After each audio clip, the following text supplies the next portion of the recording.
나는 감동받고 싶습니다 라고 하는 제목으로 오늘 말씀을 전하고자 합니다. 얼마 전에 제가 인터넷에서 유심하게 봤던 기사 하나가 있습니다. 수년 전 대한민국 대학생 1000여 명에게 이런 질문을 했답니다. 지금 당장 가지고 싶은 것이 무엇입니까? 라고 하는 질문이었습니다. 그랬더니 우리 생각에는 자동차를 갖고 싶습니다. 컴퓨터를 가지고 싶습니다. 혹은 안정된 직장을 가지고 싶습니다. 이런 대답을 할 줄 알았는데 그들의 대답은 참 의외였고 엉뚱했습니다. 나는 감동을 받고 싶습니다. 라고 하는 대답을 했다는 것이죠. 놀라운 이야기입니다. 시대적으로 지금은 참 어려운 시기를 지나고 있습니다. 매스컴에 따르면 1997년도 IMF 이후로 최대의 위기라고 말합니다. 통계청에서 각 세대별로 실업률에 대한 자료를 발표했습니다. 통계에 따르면 지금 실업률이 가장 높은 세대는 20대와 40대입니다. 저는 그 결과를 보고서 마음이 참 슬펐습니다. 단순히 사람들이 직업을 구하지 못한 것을 보고 슬펐던 것은 아닙니다. IMF 당시 20대였던 젊은 청년들이 이제는 40대가 되었는데 그때 직업을 구하지 못해서 사회에 낙인 찍혀버렸던 사람들이 20년이 지난 지금에도 여전히 사회에서 가장 실패한 사람으로 낙인 찍힌 채로 살고 있다라고 하는 뜻이기 때문에 슬펐습니다. 모두 힘들지만 그 가운데서 특별한 한 세대가 계속해서 낙인 찍힌 채 계속 살아가고 있다라고 하는 얘기입니다. 이를 보면서 더욱 슬픈 것은 이제 막 사회 출발하는 20대들입니다. 그들도 20년 전 IMF 세대들이 겪었던 것처럼 지금 이 어려운 시기를 잘 극복하지 못한다면 우리 사회에서 계속해서 실패자로 낙인 찍힌 채로 살아야 합니다.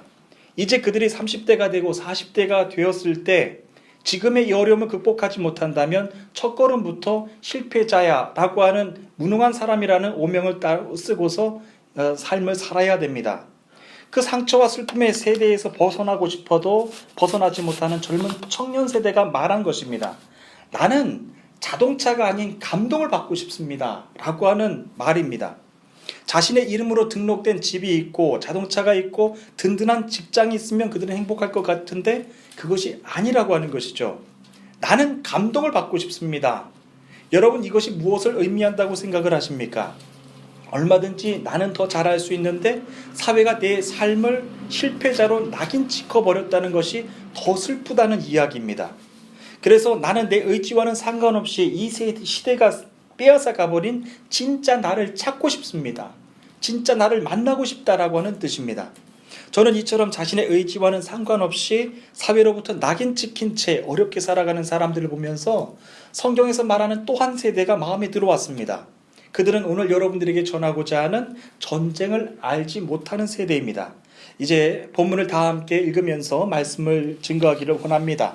사사기 3장 1절 말씀입니다. 사사기 3장 1절 말씀을 다 함께 읽겠습니다. 시작. 여호와께서는 가나안 땅을 차지하기 위해 전쟁을 해본 경험이 없는 이스라엘 사람들을 시험하려 하셨습니다. 아멘. 모세의 뒤를 이어서 이스라엘 백성들을 가나안 땅으로 인도했던 여호수아의 사명은 이제 다 끝이 났습니다. 사사기 1장 1절을 시작하면서 성경은 여호수아가 죽었다고 했습니다. 이는 그의 사명도 끝이 났다라고 하는 의미입니다. 여호수아가 죽었기 때문에 그의 사명이 끝이 났다라고 하는 뜻이 아닙니다. 하나님의 백성들은 사명을 다하는 날이 곧 그가 죽는 날이기 때문에 그렇습니다. 예수님도 십자가에서 물과 피를 다 쏟으시고 당신이 하셔야 될 그 십자가의 사명을 다 하셨을 때 숨을 거두셨습니다. 예수님은 그때 다 이루었다라고 하는 말씀을 하셨죠. 그리고 십자가에서 운명하셨습니다. 여호수아가 죽었다라고 하는 것도 마찬가지입니다. 이제 그가 해야 될 그 사명을 다 마쳤다라고 하는 뜻입니다. 하나님은 여호수아에게 모세의 뒤를 이어서 이스라엘 백성들을 가나안 땅까지 인도하는 사명을 주셨는데 그 일을 다 하고 그가 죽은 것입니다. 이제 본문의 배경은 사사들이 다스리는 때입니다. 사사는 가나안 땅에 들어가서부터 왕이 세워지기 전까지 이스라엘 백성들을 정치적으로 군사적으로 다스렸던 지도자들을 말합니다. 그러나 오늘 여러분들께 전해드리는 사사기 3장의 배경은 가나안 땅에 막 들어갔을 때 상황을 그리는 것입니다. 여호와께서는 가나안 땅을 차지하기 위해서 전쟁을 해본 경험이 없는 이스라엘 백성들을 시험하려 하셨다라고 하는 말씀을 하셨습니다. 독특하게도 이들에 대해서 바로 전장인 사사기 2장에서는요, 다른 세대라고 말씀을 하셨습니다. 이들 세대가 어떤 세대들인가 궁금합니다. 애굽을 처음으로 출발했던 출애굽 1세대와 그들이 광야에서 나아 길렀던 출애굽 2세대들이 있습니다. 광야에서 태어난 출애굽 두 번째 세대는 하나님께서 애굽 땅에서 내리신 10가지 재앙과 홍해바다가 갈라지는 장면을 직접 목도하지는 못한 세대입니다. 하지만 그들의 부모들의 세대의 증언을 통해서 출애굽의 하나님을 익히 잘 알고 있는 세대들입니다. 그리고 거친 광야에서 하루하루를 지내면서 고생도 함께 해온 세대입니다. 그런데 사사기 말씀이 시작되면서 갑자기 다른 세대가 등장한 겁니다. 이는 오늘 말씀을 이해하는 데 매우 중요한 핵심 단어입니다. 사사기 2장 10절에서 다른 세대에 대해서 이렇게 말씀하셨습니다. 그 후에 일어난 다른 세대는 여호와를 알지 못하며 여호와께서 이스라엘 위하여 행하신 일도 알지 못하였더라. 제가 개역개정으로 말씀을 드렸는데요. 그 후에 일어난 다른 세대는 여호와를 알지 못하며 여호와께서 이스라엘을 위하여 행하신 일도 알지 못하였더라 라고 하면서 이 다른 세대에 대한 말씀을 하셨습니다. 사사시대를 시작하면서 갑자기 등장한 이 다른 세대에 대한 가장 큰 특징은 여호와를 알지 못했고 여호와께서 행하신 그 일도 알지 못했다라고 하는 것이죠. 애굽에서 떠나 광야를 지나 가나안 땅을 도착했을 때 막 생긴 새로운 세대입니다. 저는 말씀을 준비하는 내내 이 다른 세대를 누가 만들었을까 하는 질문을 제 스스로에게 던져보지 않을 수가 없었습니다. 비록 세대는 달랐지만 이스라엘 백성은 같은 곳을 지나쳐 왔습니다. 힘들었을 때는 같이 힘들었고요. 배고팠을 때는 같이 배고팠습니다. 그리고 같은 곳을 향하여서 왔습니다. 다를 것이 전혀 없었다라고 하는 얘기입니다. 그런데 어떻게 갑자기 이 다른 세대가 등장을 했던 것인가 하는 것입니다. 그리고 이들은 어떻게 하나님을 알지 못하는 세대가 됐을까 하는 궁금증이 생겼습니다. 이상하고 의심스럽지만 여기에는 분명한 이유가 있었습니다. 사사기 2장 7절 이하에 기록된 말씀을 보십시오. 이스라엘 백성은 여호수아가 살아있는 동안 여호와를 섬겼고 장로들이 살아있는 동안에도 계속해서 여호와를 섬겼습니다. 이 장로들은 모두 여호와께서 이스라엘을 위해 하신 큰 일을 보았던 사람들입니다 라고 기록하고 있습니다. 이스라엘 백성들이 가나안 땅을 들어오기 전까지는요, 적어도 하나님을 잊지 않고 살았다고 하는 얘기입니다. 하지만 그 다음 말씀을 보시면 다른 세대가 등장을 합니다. 그런데 그 이유를 보시겠습니다. 사사기 2장 10절 말씀, 여호수아와 같은 시대를 살았던 사람들이 다 죽고 후에 그들의 자녀들이 자라났습니다. 그 자녀들은 여호와를 알지 못했으며 여호와께서 이스라엘을 위해 어떤 일을 하셨는지도 알지 못했습니다 라고 하면서 그 이유를 2장 10절에서 간략하게 말씀하고 있습니다. 여호수아와 같은 시대에 살았던 사람들이 다 죽었습니다. 그리고 그 이후에 살아계신 하나님이 행하신 그들을 전하는 신앙교육도 다 사라졌고 멈춰버렸다고 하는 뜻입니다. 사사기 말씀이 시작되면서 바로 이것을 증거하고 있습니다. 광야 세대들은 하나님께 끊임없이 불평했고 불순종해서 하나님을 멀리하긴 했지만 하나님을 몰랐던 세대들은 아니었잖아요. 이들은 나에게 여호와를 가르쳐줄 사람들이 없었기 때문에 여호와를 몰랐던 거예요. 그래서 성경은 이들을 가리켜서 출애굽 다음 세대라고 하지 않습니다. 아예 다른 세대라고 번역을 했어요. 충격적입니다. 우리들의 세대가, 여러분들의 자녀들 세대가 어느 순간부터 다음 세대가 아닌 다른 세대가 될 수도 있다라고 하는 얘기입니다. 그래서 성경은 이들을 가리켜서 다른 세대라고 말씀을 하고 있는데, 저는 지금 무슬림 국가에서 목회를 하고 있기 때문에 광야를 지나면서 약속의 땅을 막 들어갔을 때 생겨났던 이 다른 세대에 대한 마음이 정말 남다릅니다. 오늘 예배에 참석하신 여러분들은 이미 국내에서 믿음을 시작하신 분들이 계실 것입니다. 살아계신 하나님이 행하신 그 일들을 나에게 전해주었던 선배들이 있었고요. 힘들 때마다 믿음으로 이겨내자면서 나에게 용기와 힘을 주었던 신앙의 동지들도 있으셨을 것입니다. 그리고 신앙을 올바른 길로 인도해 주셨던 여러분들의 목사님들도 계실 것입니다. 하지만 해외에서의 상황은 전혀 다릅니다. 사막과도 비교할 수 있을 정도로 이곳은 아주 척박한 곳입니다. 이제는 다 됐다라고 했을 정도로 인정하고 싶은 상황에서도 갑자기 몰아닥친 모래바람 때문에 순식간에 모든 것이 사라지는 것이 바로 사막이고 해외의 상황입니다. 더더군다나 이곳은 무슬림 국가입니다. 믿음도 얼마든지 사막과도 같이 사라질 수 있다라고 하는 얘기입니다. 저는 목회자임에도 불구하고 그것을 얼마나 두렵게 느끼는지 모릅니다. 한순간도 하나님과 가까이 하지 못하면 나 자신은 물론이거니와 정작 내 자녀들에게 하나님을 전할 수 있는 사람이 이곳에서는 아무도 없어지는 거예요. 그때부터는 나도 하나님을 알지 못하는 다른 세대가 되는 것이고 내 자녀들은 이루 말할 수 없는 것이죠. 그냥 다른 세대로 살아가는 거예요. 그래서 저는 오늘 예배를 준비하면서도 하나님께 얼마나 감사를 드렸는지 모릅니다. 하나님이 행하신 그 일들을 전할 수 있는 성경을 주셨고 주님의 나를 거룩하게 구별해서 함께 예배하기를 원해서 먼 곳에서부터 예배하기를 원해서 함께 참석하신 여러분들도 함께 하셨으니 저의 영이 너무나도 기쁘고 하나님께 감사가 됐습니다. 어제 청년 한 분이 카카오톡으로 저에게 문자를 주셨습니다.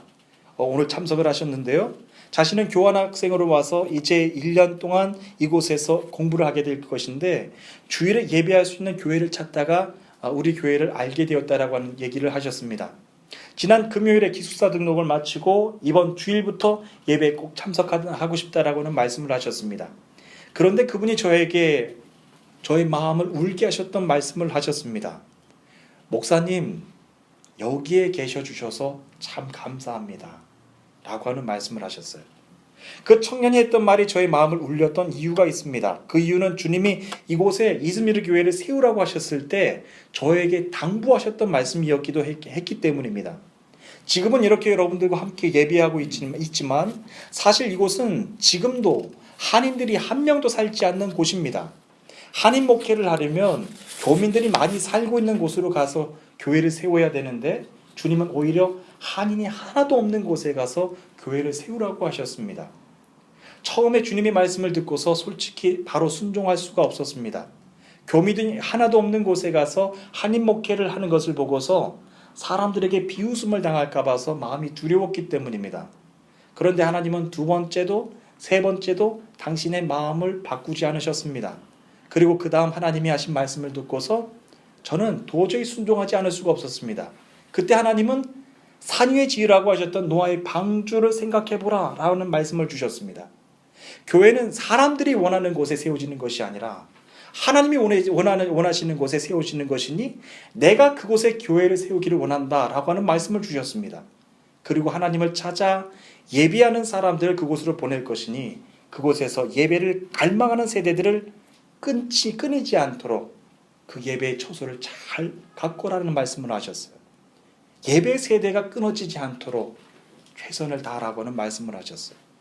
그렇게 해서 지난 3년 동안 산이 아닌 이곳에서 하나님께 주일마다 예배를 드리며 방주를 계속해서 지어왔습니다. 그러니 그 청년이 목사님 여기에 계셔 주셔서 감사합니다 라고 하는 말이 저에게 말이 감동이 되지 않을 수가 있겠습니까? 저는 그런 의미에서 오늘 여러분들을 모두 축복합니다. 하나님께서 여러분들을 다 보내주시고 예배자로 세워주신 줄로 믿습니다.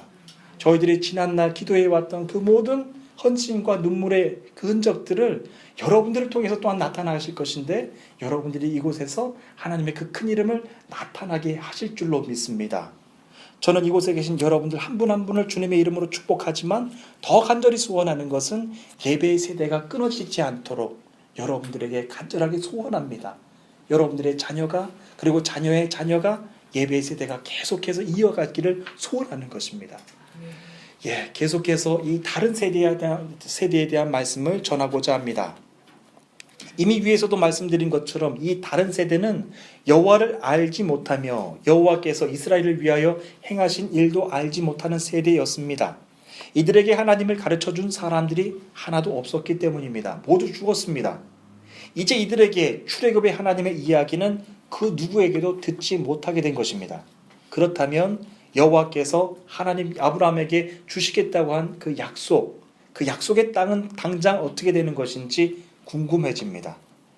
이어서 우리 2절부터 4절까지 있는 말씀을 다 함께 읽도록 하겠습니다. 3장 2절부터 4절까지 있는 말씀입니다. 읽겠습니다. 시작.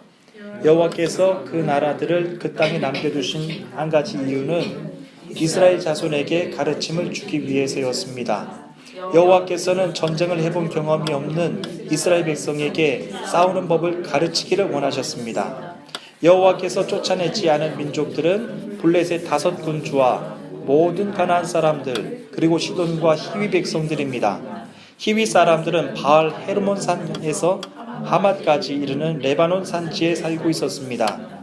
그들은 한 절 읽겠습니다. 그들은 이스라엘을 시험하기 위해 그 땅에 남겨진 백성들이었습니다. 여호와께서는 이스라엘 백성이 모세를 통해 이스라엘 조상에게 내리신 명령에 순종하는지를 알고 싶어 했습니다. 아멘. 앞서 1절 말씀을 보시면 여호와께서 가나안을 차지하기 위해 전쟁을 해본 경험이 없는 이스라엘 백성들을 시험하려 하셨다라는 말씀을 하셨습니다. 여러분 참 의아합니다. 가나안 땅을 차지하기 위해서는 전쟁의 경험이 필수입니다. 그리고 광야에서의 그 험한 삶을 거쳐왔던 그 세대라 하지 않겠습니까? 그런데 가나안 땅에 도착했고 가나안 땅을 이제 들어갔을 때 여호와의 말씀입니다. 가나안 땅을 이제 차지하기 위해 정복하기 위해 전쟁을 해본 경험이 없는 사람들을 시험하려 하셨다라고 하는 말씀입니다. 이는 이전 세대로부터 들었던 하나님의 불평을 다음 세대들에게는 물려주지 않으시겠다라고 하는 겁니다. 광야 세대들이 불평했고 불신했고 하나님을 원망했던 그 엉터리 같은 그 신앙들, 광야 세대의 그 불신앙들을 이 다른 세대들을 통해서는 시험하시지 않겠다라고 하는 거예요. 다 죽은 다음에 이 다른 세대들을 전쟁을 경험해보지 않는 세대들을 새롭게 시험해 보시겠다라고 말씀하신 것입니다. 이제 그들에게는 여호와께서 행하신 그 일과 그분이 아브라함과 하셨던 그 언약을 하나님께서 직접 보여주시는 것입니다. 여호와께서 직접 그들을 테스트하시겠다라고 하신 것입니다. 약속의 땅까지 왔으니 이제부터는 하나님의 진짜 테스트가 무엇인지를 아는 것이 중요합니다. 여러분 이것을 굉장히 잘 구별하셔야 됩니다. 약속의 땅 안으로 이미 들어왔는데 아직까지도 약속의 땅을 구하는 사람들이 있습니다. 그런데 이제부터는 약속의 땅 안으로 들어와서 하나님의 진짜 테스트가 무엇인지를 날마다 깨어 알아야 됩니다. 마음을 담대히 하고 가나안 땅에 들어가는 것 자체가 여호와의 시험인가? 아니면 가나안 땅에 이미 머물고 있는 사람들과 싸우지 않고 다투지 않고 화평하게 사는 것이 여호와의 시험인가? 그것 말고도 무수히 많은 여호와의 시험을 테스트하며 생각해 볼 수가 있을 것입니다. 여호와께서 이스라엘 백성들을 시험하신 것은 가나안 땅에 있었던 블레셋 5군주와 모든 가나안 사람들 그리고 시돈과 히위 백성들이었습니다. 본문 4절을 보시면 그들은 이스라엘을 시험하기 위해 남겨진 백성들이었다라고 말씀하셨습니다. 그리고 말씀하시기를 이스라엘 백성들이 모세를 통해 그들의 조상에게 내린 명령에 순종하는지 알고 싶어 하셨습니다. 이것이 여호와의 진짜 테스트입니다. 하나님은 오늘 여러분들 이 자리에 예배 자리에 오신 여러분들도 다 테스트하십니다. 중요한 것은 여호와께서 테스트하시는 내용은 시험지에 적어주시지 않는다라고 하는 것이죠. 우리가 문제를 읽고 답을 맞추는 그런 테스트가 아니라고 하는 겁니다. 하지만 오늘 주시는 말씀을 통하여서 알 수 있는 것은 이미 하나님은 여러분들 성경을 통하여서 여러분 각자의 합당한 시험 문제를 내셨다라고 하는 겁니다. 그것을 여러분들이 찾아가시는 것이 여러분들에게 주어진 임무입니다. 며칠 전 저희 아내가 아주 오래된 친구에게서 전화가 왔다면서 저에게도 얘기해 주었습니다. 긴 시간을 통화했습니다.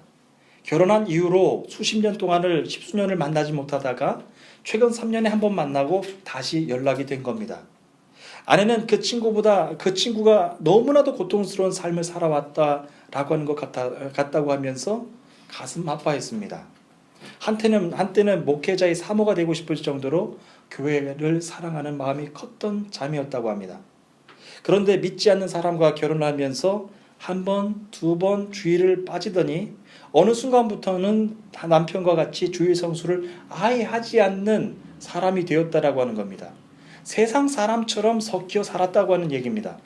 그때부터 하나님께서는 그 자매를 테스트하시기 시작하셨답니다. 자매 아들이 이유도 없이 40도가 넘는 고열로 죽을 고비를 넘기기도 했고요. 자신도 병원에서조차 알 수 없는 병이라고 하면서 살이 빠지기 시작하더니 지금은 41kg까지 내려왔다는 말을 했습니다. 그리고 연초에는 이유도 없이 하혈을 하면서 자신도 위험한 고비를 넘겼다고 했습니다. 아내는 자신의 친구가 말하는 그 고통의 이야기를 수시간 동안 함께 들어주었습니다. 그리고 통화를 다 하고 나서 그 친구와 그렇게 오래 나눈 이야기가 무엇인지 저에게도 함께 나누어 주었습니다.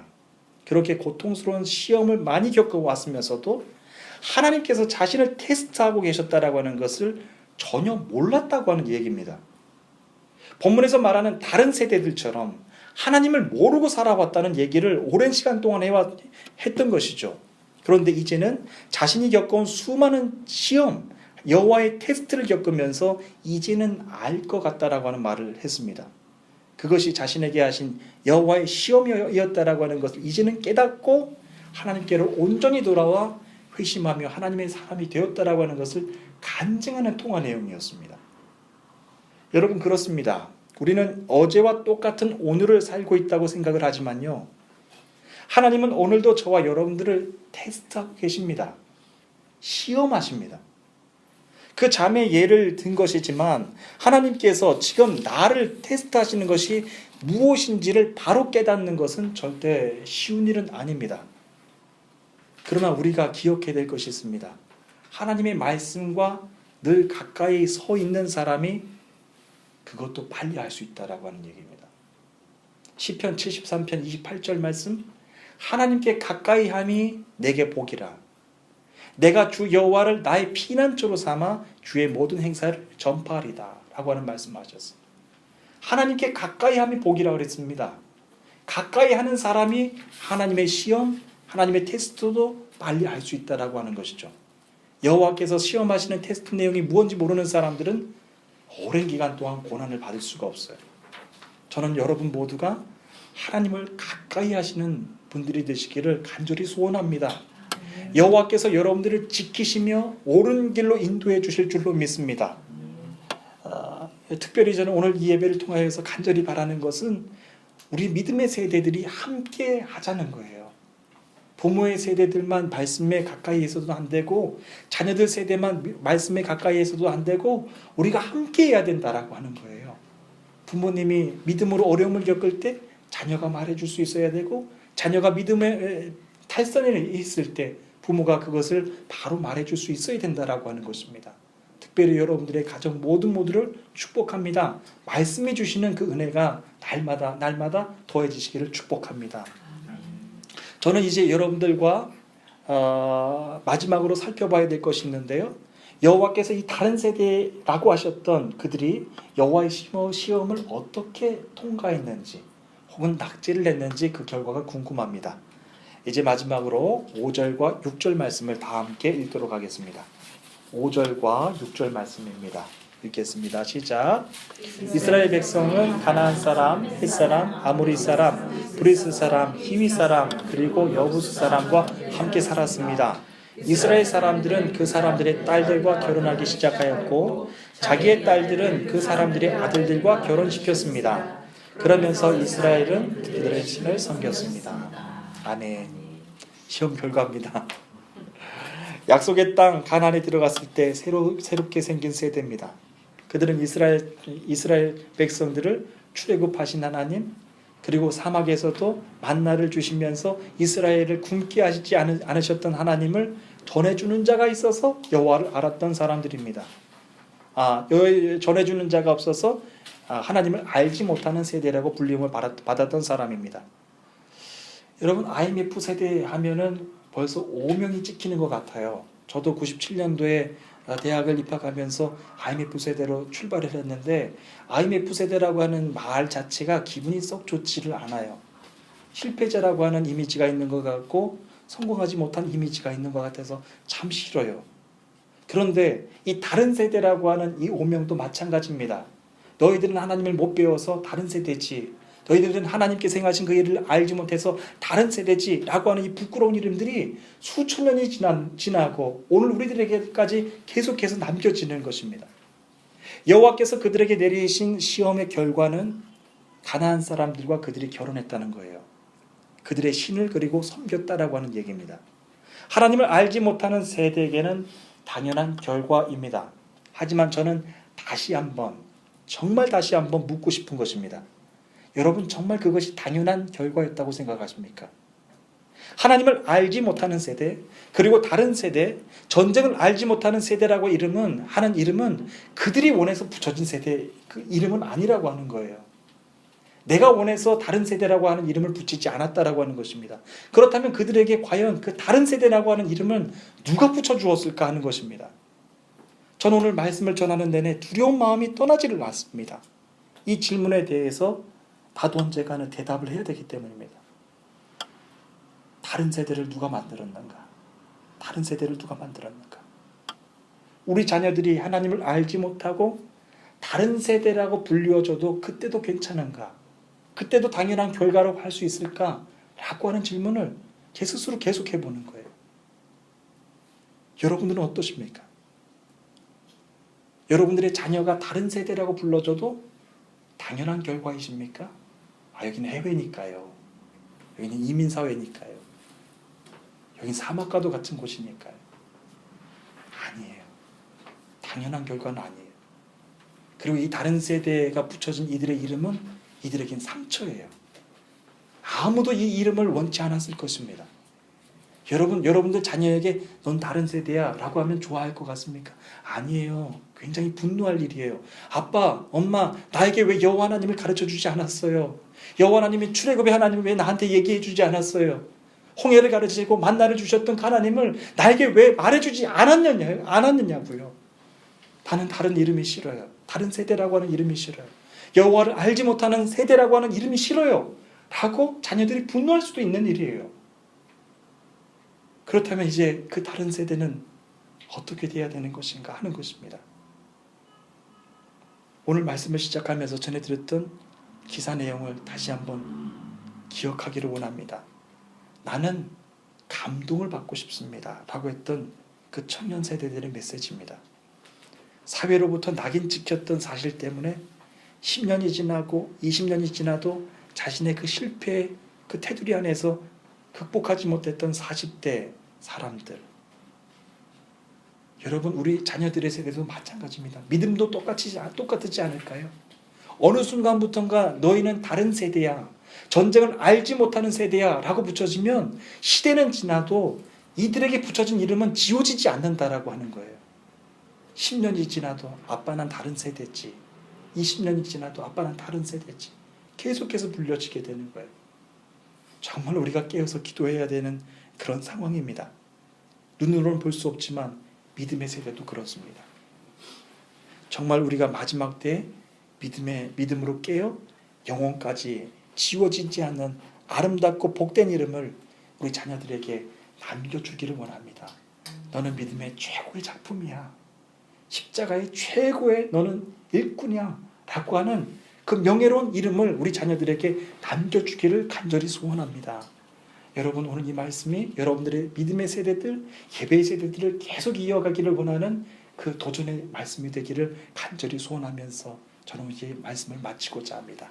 다 함께 우리 기도하도록 하겠습니다.